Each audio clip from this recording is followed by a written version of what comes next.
Malengo ya mkutano huu, ndugu wanahabari, ni kuwaeleza nyie pamoja na umma pamoja na wadau wetu kuhusu matumizi ya namba ya utambulisho, yani National Identification Number, ambayo hii tutaanza kuitumia kwa mwaka huu wa masomo utakaoanza 2025-26.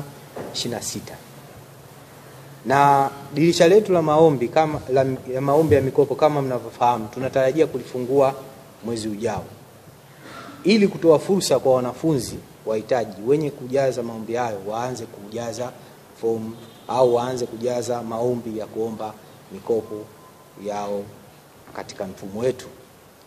Hivyo basi, kwa kutumia hii namba ya utambulisho, yani National Identification Number, tunapenda kuwataarifu umma kwamba taasisi zetu mbili hizi zimechukua hatua muhimu sana za kuhakikisha kwamba kazi hii inafanyika kwa ufanisi na kwa wakati.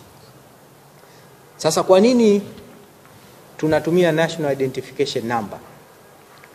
National Identification Number au namba ya utambulisho ni utambulisho wa uhakika ambao unaosaidia kupata uhalali wa taarifa za muombaji. Namba ya utambulisho kwetu sisi itatusaidia katika utekelezaji wetu wa majukumu, kwani tutapata taarifa za uhakika na za kipekee kwa kila mwanafunzi. Kuanzia mwaka huu mpya wa masomo wa 2025-26, namba ya utambulisho itakuwa ni hitaji la lazima la kila muombaji mikopo atakayeenda kuomba kupitia mifumo yetu. Hivyo waombaji wote wanashauriwa kuhakikisha kwamba wanapata namba utambulisho mapema iwezekanavyo kabla ya dirisha la maombi halijafunguliwa na ndani ya muda wa maombi ya mikopo kabla ya dirisha la maombi halijafungwa. Siku chache zijazo, ndugu wanahabari, mnafahamu kwamba tutatoa elimu na mwongozo rasmi katika uombaji mikopo, lakini pia tutaanza kufungua dirisha jipya la kuomba mikopo kwa mwaka mpya wa masomo wa 2025 na 26. Hivyo basi, wito wangu kwa umma na wadau, kwanza ni kwa wazazi na wanafunzi na wakuu wa shule na vyuo.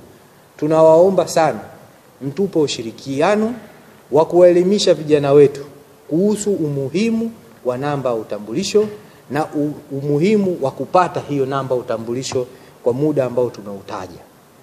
Pili, kwa waombaji mikopo, tunawaomba muhakikishe taarifa zenu ziko sahihi na kwamba namba yenu ya utambulisho imehakikiwa. Tunatekeleza maelekezo na maono ya Mheshimiwa Rais Dr. Samia Suluhu Hassan juu ya mifumo kusomana.